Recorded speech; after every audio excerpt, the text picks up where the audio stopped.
Alam kubur itu adalah perjalanan pertama, bukan akhir, Pak. Jadi kalau ada nanti yang masih mengatakan sekarang sudah tenang di alam sana, entah iyo tidak. Kita sajalah.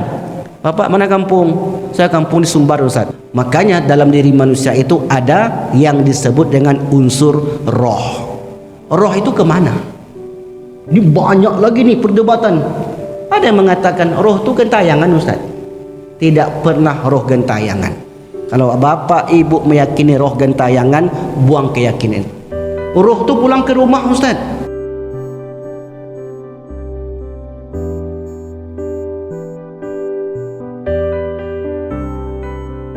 Tadi malam saya mengisi pengajian di Masjid Darul Hikmah.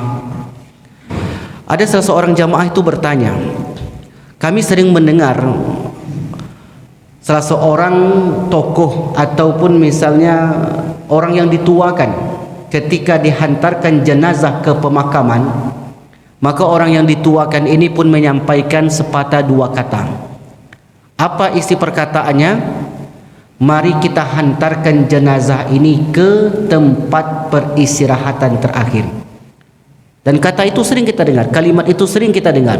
Mari kita hantarkan jenazah ini ke tempat peristirahatan terakhir. Berarti kalau disebut tempat peristirahatan terakhir, berarti sudah selesai. Sampai di kuburan selesai, namanya terakhir. Lalu kemudian bapak ini bertanya, apakah betul ketika orang itu sampai di kuburan dia beristirahat? Dan apakah itu benar itu tempat terakhir? Maka saya jawab dengan hadis Nabi. Nabi itu mengatakan, innal qabra awwalu manazilil akhirah.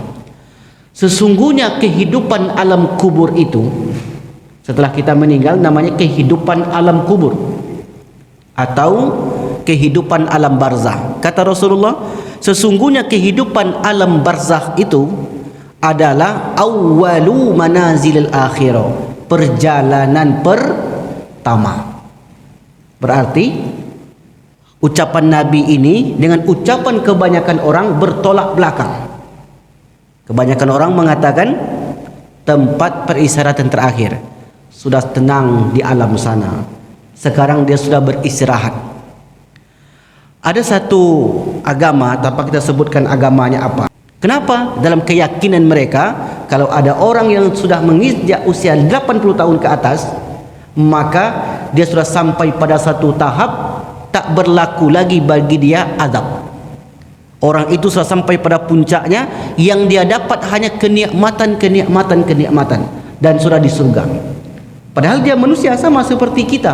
Kita manusia, orang di luar sana pun manusia, yang tak bertuhan pun manusia. Maka setiap orang berkeyakinan yang berbeda-beda. Tak sama keyakinannya, macam-macam. Ada orang yang berkeyakinan ketika dia meninggal, maka diletakkanlah jenazah ini di lereng-lereng bukit. Kemudian tidak boleh diganggu sampai nanti jenazah ini mengering sendirinya. Dan bahkan ada yang diletakkan dalam peti sampai di satu masa peti ini dibuka kembali. Macam-macam. Banyak keyakinan manusia yang membahas bagaimana seorang itu setelah meninggal. Bapak Ibu coba lihat. Coba lihat, mungkin kita punya kawan yang agamanya bukan hanya Islam. Kemudian ketika mereka meninggal, jenazah itu mereka pakaikan jas. Pernah lihat seperti itu? Dipakaikan jas, dipakaikan celana mahal dan sebagainya, dan bahkan dipakaikan dasi. Kenapa itu mereka lakukan? Saya pelajarilah. Karena dulu ketika di Mesir, saya sempat di tingkat akhir, semester akhir, kami belajar muqaranatul adiyan, perbandingan agama. Bukan perbandingan mazhab lagi. Kalau perbandingan mazhab masih dalam satu koridor.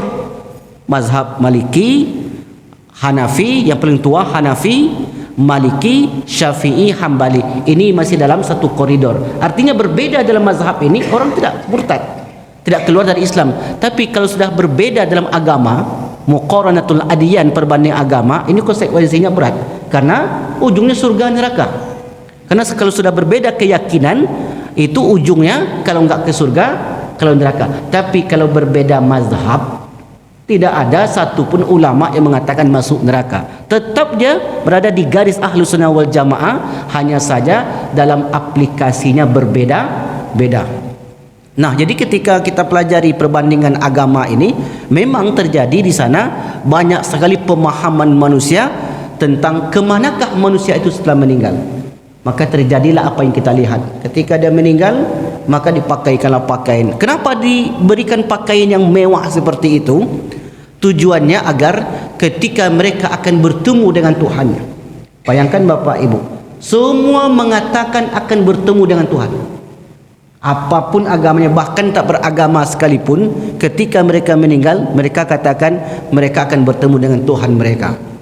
Nah, ketika itu mereka katakan maka berpakaian-pakaian indahlah, sebab nanti ketika dia bertemu dengan penciptanya, maka penciptanya itu akan senang. Nah, di sinilah perlunya kita beragama. Kita perlu tahu di mana kedudukan kebenaran sebuah agama itu. Maka tidak ada jalan yang paling benar ditapaki oleh seseorang manusia di dunia ini kecuali dia berdasarkan keyakinan. Nah, yakin itu setiap orang memiliki keyakinan. Nah, keyakinan kita didasari kepada argumen. Argumen itu kalau bahasa kita dalil. Maka dalillah yang membahas semacam ini. Sebab akal kita sudah mentok. Saya dulu memang jurusan akidah filsafat. Akidah filsafat ini mempelajari filsafat barat, filsafat timur. Dan bagi filsafat-filsafat barat itu, ketika mereka meninggal, mereka katakan fana, sudah selesai. Maka di situ ketika orang itu meninggal, maka selesailah tugasnya sebagai manusia. Tapi bagi filsafat Muslim tidak, bahwasanya kematian itu bukanlah akhir daripada segalanya. Nah, dari mana orang Islam itu tahu? Dari Nabi. Dari mana Nabi tahu? Nabi itu mengucapkan sesuatu dari Allah. Jadi ucapan Nabi itu bukan Nabi mengucapkan, tetapi ucapan Nabi itu adalah wahyu yang Allah turunkan melalui malaikat Jibril. Kalau Bapak Ibu pernah mendengar kajian hadis, hadis itu ada hadis nabawi, ada hadis qudsi, ada ayat Al-Quran. Ayat Al-Quran perkataan, lafaz, maknanya dari Allah. Hadis qudsi, lafaznya dari Allah, maknanya dari Allah, ucapan dari Nabi. Sementara hadis Nabi, maknanya dari Allah, ucapan dari Nabi SAW. Jadi kata Nabi, tak ada pegangan kita sebagai seorang Muslim kecuali berpedoman kepada perkataan Nabi. Maka apa kata Nabi? Innal qabara awwalu manazilil akhirah. Sesungguhnya kubur itu, alam kubur itu adalah perjalanan pertama, bukan akhir, Pak. Jadi kalau ada nanti yang masih mengatakan sekarang sudah tenang di alam sana, entah iyo tendak, kita sajalah. Bapak mana kampung? Saya kampung di Sumbar, Ustaz. Kalau Pak Ketua kita jauh, Jawa. Kalau pulang ke Jawa itu 3 hari 3 malam. Kalau ke Bandung tuh kalau nyetir itu 2 hari 2 malam lah kalau nggak berhenti kita. Kalaulah pulang kampung kita, bekal yang kita bawa itu hanya cukup untuk 1 hari 1 malam perjalanan. Masuk hari kedua dah habis. Di ibaratnya, umpamanya, kalau perbekalan kita dalam perjalanan itu hanya untuk 1 hari 1 malam, lalu masuk hari kedua habis, kira-kiralah kalau kita yang pergi itu selama perjalanan tadi tenang atau tidak? Jawabannya sederhana, pasti nggak tenang. Itu baru kita pulang kampung yang mungkin 1 hari, 2 hari, 3 hari atau mungkin 5 hari. Lalu mengapa ada orang katakan setiap orang yang pulang itu pasti tenang? Dan ini banyak sekali pertanyaan muncul kepada saya. Kan kita kembali kepada Allah, Ustaz. Inna lillahi wa inna ilaihi raji'un. Sesungguhnya kita ini milik Allah dan sesungguhnya kita ini pulang kepada Allah. Apa kata Hatim Al-Asam? Hatim Al-Asam ditanya, "Ya Hatim, apa maknanya innalillahi wa inna ilaihi raji'un?" Kalau secara letterlek maknanya sesungguhnya kita ini milik Allah, sesungguhnya kita ini kan kembali kepada Allah. Itu letterlek. Tapi kata Al-Hatim Al-Hasam, Makna kalimat itu tidak sederhana. Sesungguhnya kita ini datang dari Allah dan kembali kepada Allah harus membawa sesuatu yang bisa menolong, memperjuangkan diri kita sendiri. Itulah maknanya kata Hatib Al-Asami. Jadi kita memang datang daripada Allah. Tak ada satupun manusia yang wujud di dunia hari ini kecuali ciptaan Allah. Ketika kita dulu datang ke dunia ini tidak membawa apa-apa, maka saat pulang kalau tidak membawa apa-apa, maka tak mungkin orang itu selamat. Apa sebab?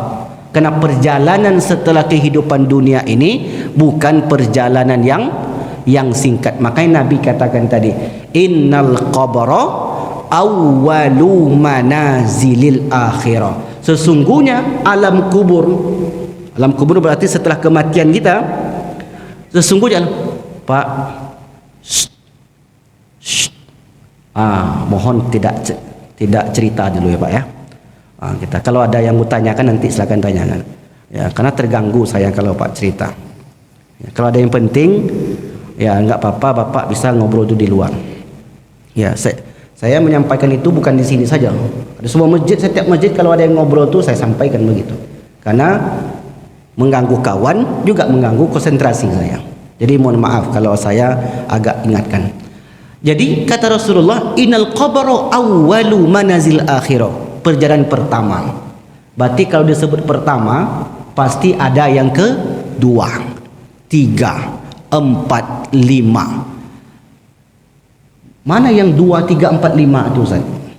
Setelah kita meninggal, ini singkat saja Bapak Ibu. Setelah kita meninggal, kita akan berada di sebuah alam. Itu yang disebut dengan alam barzakh. Alam barzakh itu adalah suatu kehidupan. Jangan pernah katakan orang yang meninggal itu dia mati. Yang mati itu yang ini Pak, yang ini Bu, yang kita tengok itulah yang mati itu. Sementara pada manusia itu bukan hanya seonggok daging ini. Kalau daging ini saja memang dia mati, setelah mati dikubur, setelah kubur habis dimakan oleh cacing-cacing tanah habis. Kalaulah cuma sampai di situ, maka bagaimana dengan orang yang tak solat, orang yang tak bayar zakat, orang yang mengambil hak orang lain, kalau hanya sampai di situ. Makanya dalam diri manusia itu ada yang disebut dengan unsur roh. Roh itu kemana? Ini banyak lagi nih perdebatan. Ada yang mengatakan roh itu gentayangan Ustaz. Tidak pernah roh gentayangan. Kalau bapak ibu meyakini roh gentayangan, buang keyakinan. Roh itu pulang ke rumah Ustaz. Kalau dia pindah rumah macam mana Pak? Dulu tinggal di dekat Masjid Baitul Mu'tamar. Setelah pensiun dari pekerjaannya pulang kampung dia. Lalu roh itu pulang ke mana? Ke rumah yang di dekat Baitul Mu'tamar itu atau rumah kampungnya? Yang repot lagi kalau istrinya meninggal, suaminya nikah lagi, baliklah roh istrinya ke rumah. Kira-kira istri itu senang tak? Tidak akan senang dia. Jadi keyakinan roh yang pulang ke rumah itu adalah keyakinan yang diambil dari keyakinan orang-orang para filosof dulu.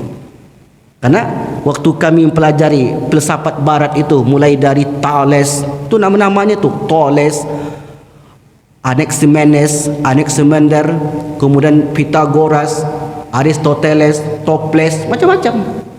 Pokoknya ujungnya les-les. Karena nama-nama para filosof itu seperti itu. Jadi bagi mereka memang roh itu tanasukhul arwah. Tanasuh itu artinya ini misalnya seseorang. Orang ini kemudian meninggal. Kalau dia orang baik, maka rohnya itu masuklah ke dalam hewan yang baik-baik. Kalau dia orang jahat, maka rohnya itu masuklah ke dalam jasad dalam jasad hewan yang buruk. Itu keyakinan. Maka keyakinan itu dibantah oleh para filosof muslim seperti Ibnu Sina, seperti Al-Kindi, Al-Farabi. Itu para filosof dari kalangan muslim. Maka mereka mengatakan hal itu tidak masuk akal. Sebab roh itu ketika Nabi dulu ditanya tentang roh, apa kata mereka orang-orang Yahudi? Wa yas'alunaka 'anir ruh. Mereka bertanya kepada Muhammad tentang roh. Apa jawaban Rasulullah? Kul, katakanlah wahai Muhammad. Ni langsung perintah dari Allah. Kul ar-ruhu min amri rabbi, katakanlah roh itu urusan Tuhanku. Wa ma utitum minal ilmi illa qalila, dan aku wa ma utitum, dan aku tidak berikan kalian, kata Allah, ilmu tentang roh itu kecuali hanya sedikit sekali. Sedikitnya itulah roh itu dicabut, kemudian setelah dicabut roh itu berpindah ke alam yang dinamai dengan alam barzakh. Itulah perjalanan pertama. Setelah sampai kita di barzakh, maka kemudian kita di sana menunggu datang hari kiamat. Berarti kalau sampai datang hari kiamat lama dong Ustaz. Memang kalau hidup di dunia hanya 60 tahun, maka di alam barzakh itu bisa mencapai ribuan bahkan jutaan tahun. Tak ada yang tahu kapan dunia ini berakhir. Wallahu alam bisawab. Bisa jadi dunia ini berakhir kalau nanti Iran mengirimnya ke seluruh dunia ini. Bisa jadi terjadi kiamat, karena akan terjadi kehancuran yang dahsyat dengan yang memang tak terkirakan oleh manusia hari ini. Kalau itu pun tanda-tanda kiamat, tapi kita tak tahu intinya apa. Hari kiamat itu hanya Allah yang tahu. Wa min waraihim barzakhun ila yaumi yub'atsun. Setiap orang yang sudah meninggal diumpamakan oleh ulama seperti orang yang berada dalam kaca. Ini bukan hadis tapi ilustrasi para ulama. Ini kaca nih Bapak Ibu. Jadi orang yang meninggal itu seperti orang yang berada dalam kaca. Berarti kalau orang yang berada dalam kaca, bisa dong dia melihat orang yang di luar. Kata ulama, ya. Artinya orang yang sudah meninggal itu bisa melihat keluarganya yang di dunia. Ada enggak dalilnya Ustaz? Ada.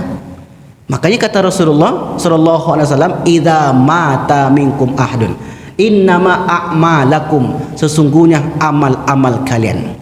Amal-amal kita maksudnya ke masjid kita, baca Quran kita, berbuat baik kita, berbuat buruk misalnya orang itu. Sesungguhnya amal-amal kalian tu'radu, dihantarkan kepada mereka, diperlihatkan. Apa yang ibu buat? Ibu baca Quran, wirid, baca sedekah. Apa kebaikan-kebaikan ibu yang ibu lakukan? Tu'radu, diperlihatkan. Cuma caranya kita tak tahu. Kalau mau tahu, pergilah dulu. Ya nak Pak? Kita tak tahu cara gimana Allah menampakkan, tapi Nabi menyebutkan tu'raduna ila aqaribikum, ditampakkan kepada karib kerabat kalian. Minal amwat, yang sudah meninggal. Inilah kata para ulama tadi. Jadi apa yang kita lakukan? Hari ini kita sedang wirid. Bagi mereka-mereka yang berada di dalam kenikmatan, diumpamakan seperti orang yang berada dalam kaca, kemudian dia melihat. Hanya saja mereka tidak bisa menemui kita di dunia secara zahir. Orang yang meninggal itu hanya bisa menemui kita di dalam mimpi. Dalam mimpi bisa. Makanya Allah sebutkan di 2 surat. Dalam mimpi bapak nanti malam tidur atau sebelumnya bapak tidur, jumpa bapak dengan ayah bapak, jumpa ibu dengan anak ibu, jumpa dengan orang yang sudah meninggal. Tengok dalilnya di Quran. Ini bukan khurafat, tapi dalam mimpi, bukan di dunia nyata. Ustaz, kata jamaah nih, kemarin saya jumpa di orang meninggal Ustaz. Rohnya itu di mana Pak? Di pohon pisang dia Ustaz. Pisangnya pisang apa Pak? Pisang nangko Ustaz. Tak ada tuh Bapak Ibu. Karena roh itu gaib, tak bisa yang gaib itu melihat yang nyata. Yang nyata tak bisa melihat yang gaib. Maka satu-satunya kita bisa berjumpa dengan mereka itu hanya di dalam mimpi. Kalau nanti lihat Al-Quran, tengok di Quran surat Az-Zumar. Surat Az-Zumar itu surat yang ke-39. Ayat yang ke-42. Nanti malam ibu tidur ibu. Dalam tidur ibu itu, ibu kemudian diajaklah oleh seseorang yang tak dikenal. Kemudian dibawalah berjumpa dengan ayahnya, berjumpa dengan maknya. Dan ini pernah dialami oleh salah seorang jamaah saya. Waktu itu kadar kolesterolnya sudah sangat tinggi sekali, sehingga kemudian fisiknya sudah tak kuat. Akhirnya dirawat di rumah sakit Arifin Ahmad Pekanbaru. Lebih kurang 1 minggu koma. Koma itu artinya masih bisa bernapas. Kalau dah titik dah selesailah. Dia sampai koma aja baru. Dah titik kan habis, Pak. Koma. Jadi dalam komanya itu datanglah suaminya membawa kereta kencana. Ini cerita dia. Bawa kereta kencana. Kemudian di situ ada maknya, ada ayahnya yang sudah meninggal. Lalu kemudian dia katakan kepada suami ini, "Bang, ajaklah adik situ." Kata suaminya ini, "Belum waktunya lagi. Nantilah numpang sini. Belum waktunya." Setelah dia bermimpi itu, dia pun terbangun. Langsung sehat, Pak. Padahal menurut dokter, tengok dari segi penyakitnya itu takkan sembuh lagi. Tapi begitulah, Allah belum tetapkan kematiannya. Dia hanya dipertemukan dengan keluarga dan suami sudah meninggal. Makanya Allah sebutkan kisah itu, atau dibenarkan kisah itu di Quran surat Az-Zumar tadi, ayat yang ke-42. Allahu yatawaffal anfusa hina mautiha wallati lam tamut fi manamiha fayumsikul lati qada 'alaihal mauta wa yursilul ukhra ila ajalim musamma inna fi dzalika la ayatil liqaumi tafakkarun. Tengok terjemahannya, tengok tafsirnya. Allah menahan roh orang yang sudah meninggal dan roh orang yang sedang tidur dalam tidurnya. Pertanyaan sederhananya, adakah roh kita ketika kita tidur dalam tubuh kita? Tengok hadis Nabi. Ada kan? Kita jawab ada. Tapi kalau kata hadis Nabi, perhatikan, ada satu doa ketika kita bangun tidur, itu doa kita gini. Alhamdulillahilladzi afani fi jasadi. Cari doanya. Itu doanya sahih. Alhamdulillahilladzi, segala puji bagi Allah, afani fi jasadi, yang masih memberikan kesehatan kepada fisikku. Wa radda ilayya ruhi, dan Allah mengembalikan ruhku kepadaku. Berarti saat tidur itu roh kita ada enggak di sini? Kalau kita jawab tadi ada. Tapi hadis Nabi ini mengatakan alhamdulillahilladzi afani fi jasadi. Ini doa bangun tidur Bapak Ibu. Doa bangun tidur itu dua. Yang pertama yang sering kita baca, alhamdulillahilladzi ahyana ba'dama amatana wa ilaihin nusur. Segala puji bagi Allah yang telah menghidupkan kami setelah mematikan kami, dan kepadanya kita akan dikembalikan. Maknanya adalah ketika orang itu sedang tidur, dia disebut sedang mati. Mati itu dibagi oleh para ulama kepada dua, mati kecil dan mati besar. Ketika mati kecil itulah roh kita dibawa oleh malaikat. Nabi Muhammad SAW suatu hari beliau bermimpi, beliau dibawa rohnya jalan-jalan oleh malaikat Jibril menengok penghuni barzah, orang-orang yang sudah di barzah. Maka ditampakkanlah orang ini begini sesuai dengan apa yang dilakukannya ketika di dunia. Makanya doa tadi, alhamdulillahilladzi afani fi jasadi. Besok baca doa ini.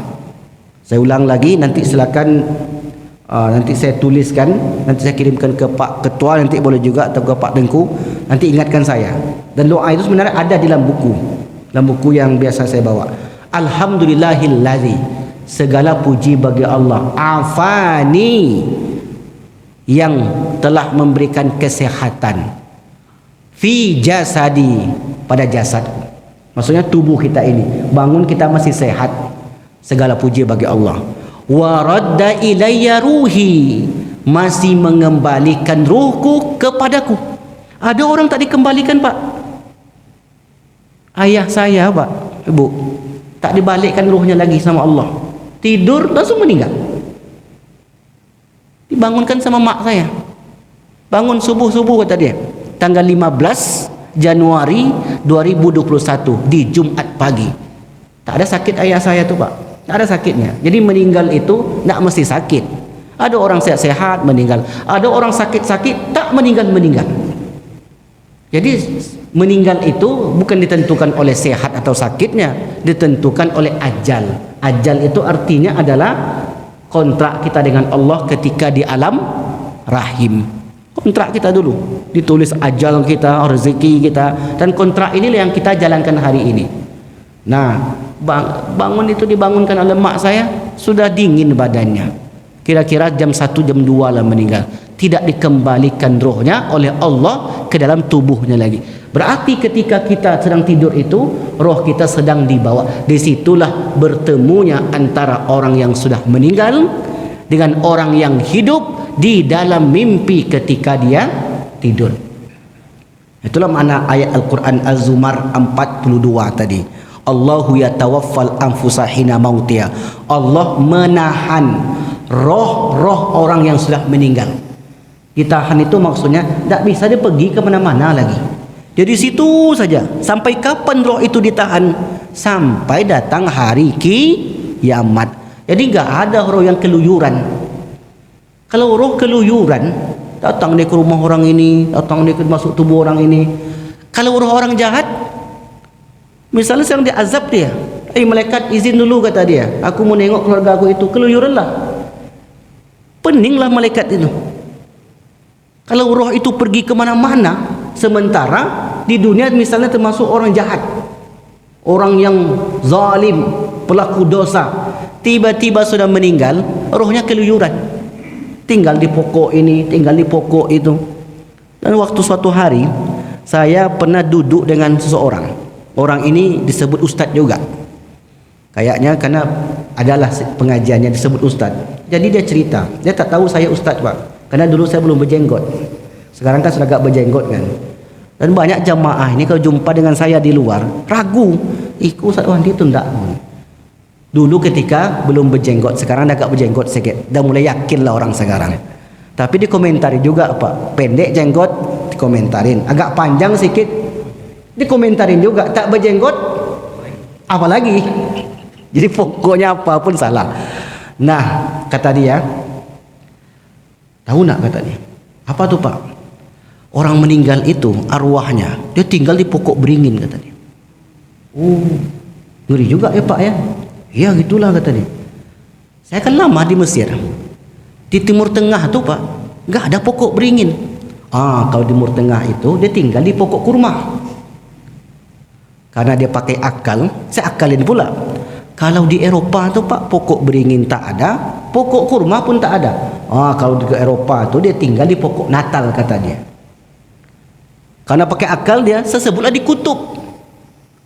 Kan nggak ada tuh, pokok beringin tak ada, pokok kurma tak ada, pokok Natal tak ada, ataupun pohon, yang ada aja salju. Kalau itu dia di salju, itulah main-main situ kan. Pokoknya dia harus jawab.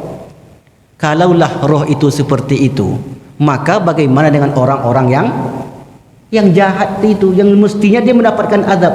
Makanya kata Allah, Allahu yatawaffal anfusahina mautiha. Allah tahan, tak diperbolehkan pergi, Allah tahan roh orang itu sampai pada waktunya.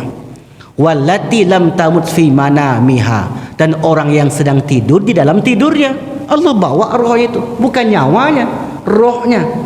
Karena dalam diri kita ini ada namanya jasad, ini dia. Ada namanya nafs, jiwa. Ada namanya ruh. Tiga ini beda. Yang mati itu yang mana? Ruh, nafs atau badan? Badan sama nafs. Kullu nafsin, kan yang disebut mati itu kan kullu nafsin, bukan kullu ruhin. Roh itu dia tak mati. Makanya roh itu setelah keluar dari tubuh kita, roh itu dia akan berpindah ke alam berikutnya. Itulah alam yang keempat.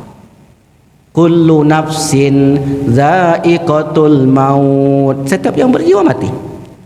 Makanya sebut nyawa. Atau misalnya ya ayyatuhan nafsul mutmainnah, jiwa yang tenang. Roh itu bagian daripada dalam tubuh manusia. Dulu sebelum roh itu disatukan dalam tubuh kita, roh itu kan tersendiri. Masih ingat tak ya? Kan roh kan diciptakan tersendiri di alam arwah. Setelah roh diciptakan di alam rahim, diciptakan pula jasad kita. Ketika kita berumur 120 hari, maka apa kata Allah? Wa nafakhtu min ruhi, aku tiupkan ruh yang sudah aku ciptakan. Jadi ditiupkan ke dalam rahim ibu. Maka disitulah hebatnya perempuan tu. Ada janin, janin itu belum ada ruhnya, ditiupkanlah ruh, maka hiduplah dia. Maka kemudian setelah orang itu meninggal, roh itu diambil lagi oleh Allah, dan Allah tahan. Allahu yatawaffal anfusa hina mautiha wallati lam tamut fi manamiha, dan orang yang belum meninggal dalam tidurnya, fayumsikul lati qada 'alaihal mauta, dan ditahanlah roh yang sudah meninggal itu sampai pada waktu ditentukan. Wa yursilul ukhra ila ajalin musamma, dan orang yang belum ditentukan kapan meninggalnya dilepaskan lagi. Makanya mudah-mudahan besok pagi roh kita masih dilepaskan lagi oleh Allah, balik lagi ke tubuh kita, bangun lagi ke masjid lagi. Kalau ditahan Pak, selesailah. Macam ayah saya itu langsung ditahan, tak dibalikkan lagi. Fayumsikul lati qada 'alaihal mauta wa yursilul ukhra ila ajalim musamma inna fi zalika laayat, sesungguhnya hal yang demikian itu tanda-tanda kekuasaan Allah bagi orang-orang yang berfikir. Taib, ada yang bertanya silakan. Saya beri waktu lebih kurang ada 10 menit. Silakan Pak. Apa yang sampai? Baik. Seorang anak berdoa untuk orang tuanya, apakah pahalanya sampai kepada Allah Subhanahu wa taala? Doa seorang anak untuk orang tuanya tidak ada hijab. Sejahat-jahat apapun anak itu, bahkan anak yang tak solatlah kita katakan, dia berdoa untuk orang tuanya, Allah terima doa itu. Bisa jadi doa untuk dia tidak diterima, tapi doa untuk orang tuanya diterima. Mana dalilnya Ustaz? Dalilnya sebagaimana sabda Rasulullah SAW, idza mata ibnu Adam, kalau meninggal anak cucu Adam, in qata'a amalu, amalannya terputus. Ke masjid tak bisa, kena meninggal. Puasa tak bisa, baca Quran tak bisa, ikut majlis terputus. Illa kecuali 3, sedekah. Siapa yang ikut membangun masjid ini? Dan meninggal di hari ini orang itu, mengalirlah. Mengalir itu kenapa sebut yajri? Karena memang mengalir. In qata amalu illa bisalati sadaqatun jariyatun. Jari, jaro, yaj, artinya mengalir. Mengalir itu berarti sampai. Air mengalir dari hulu ke hilir, tak ada yang menghalangi, sampai. Walaupun di dam air itu, kalau sudah banyak tetap dia akan mengalir. Maka disebut oleh Nabi itu sadaqatun jariyatun, sedekah yang terus mengalir. Sekecil apapun sedekah itu, mengalir kepada pelakunya ketika dia hidup dulu. Yang kedua, ilmun yuntafa'u bihi, ilmu yang mendatangkan manfaat. Guru ngaji dia dulu, guru matematika. Guru itu enggak mesti guru ngaji, pokoknya dia mengajarkan kebaikan. Tak pandai anak ini membaca, diajarkannya guru bahasa Indonesia. Tak pandai anak ini berjalan, tak tahu yang baik yang buruk, diajarkannya. Semua ilmu yang mendatangkan manfaat, bermanfaat bagi si pelaku setelah dia meninggal. Yang ketiga, al-waladu as-salih yad'u lahu, anak yang baik yang mendoakan orang tuanya. Hadis ini tak ada yang membantah. Nah, itulah kata Rasulullah, dan sahabat, para ulama mengatakan itulah yang terus mengalir. Ada suatu riwayat, ini orang tua sedang mendapatkan azab, lalu kemudian tiba-tiba dihentikan azabnya. Lalu orang ini bertanya, kenapa dihentikan sementara belum selesai azab yang akan aku terima? Apa kata malaikat? Bistighfari waladika laka, disebabkan istighfar anakmu untukmu. Apa maknanya itu? Sampai. Tapi kalau ada orang tak percaya, pergilah. Kalau ada orang tahu, tak sampai Ustaz, kata dia. Tak bisa pula kita paksakan orang kayak itu. Sedekah sampai enggak Ustaz? Kita katakan sampai. Dia bilang tak sampai. Baca Quran sampai enggak Ustaz? Kita katakan sampai. Dia bilang tak sampai. Dia katakan tidak sampai itu tak ada bukti. Kita katakan sampai itu juga tidak ada bukti empirik. Bukti empirik itu bukti nyata. Kalau mau percaya, mau dirasakan langsung, cobalah berangkat. Dia katakan tidak sampai katanya. Apa buktinya nggak sampai? Kita bilang sampai. Bisa nggak kita buktikan sekarang? Kita hanya berpedoman kepada hadis Nabi tadi. Cuma kalau ada nanti ibu yang tak percaya tak sampai itu, ya kalau ibu pergi, kami ikhlas bilang itu. Nanti kalau tak sampai nanti beritahu ke kami. Jadi persoalannya itu bukan sampai tidak sampai. Allah perintahkan, itu yang penting tuh. Allah perintahkan untuk mendoakan, Nabi juga memerintahkan. Urusan sampai tak sampai bukan urusan manusia. Saya logikakan begini. Bapak punya anak di Jakarta, lalu bapak ngirim parcel. Bapak kemana kalau ngirim parcel? Ke jasa pengiriman barang. Sampai di jasa pengiriman barang, bapak perlu hanya mengisi alamat. Jangan tanya kepada yang mengirim, kok sampai tidak Pak? Tak perlu kita tanya lagi sampai tak sampai. Kenapa? Yang penting kita titipkan barang itu, kita kirim alamat yang jelas. Pak, anak saya Jakarta Timur, ini alamatnya, ini paketnya, berapa ongkosnya? Percayakan. Kalau ngeyel kita tanya, sampai tidak Pak? Sampai. Sampai tidak Pak? Sampai. Sampai tidak Pak? Antara surang katanya. Artinya apa? Kita titipkan doa itu kepada Allah Subhanahu wa ta'ala. Cuma kalau ada juga orang nanti yang, mohon maaf kalau bahasa saya agak tak enak dengar, kalau ngeyel dia Ustaz, Pak Imam, solusinya apa? Suruh dia berangkat duluan. Kalau memang tak sampai nanti kasih tahu kita, supaya kita berhenti untuk berdoa. Setuju tak? Oleh karena itu, yang penting adalah Allah perintahkan, Rabbana ighfir lana wa li ikhwanina alladzina sabaquna bil iman. Ayatnya jelas, hadisnya jelas. Tak percaya juga ada yang seperti itu, tak bisa disebut lagi. Ya, ujungnya suruh dia berangkat duluan. Itu lagi solusinya. Karena berdebat tak ada ujung nanti juga tidak sehat. Membuat hati keras, membuat kita itu merasa paling benar sendiri. Wallahu a'lam bishawab.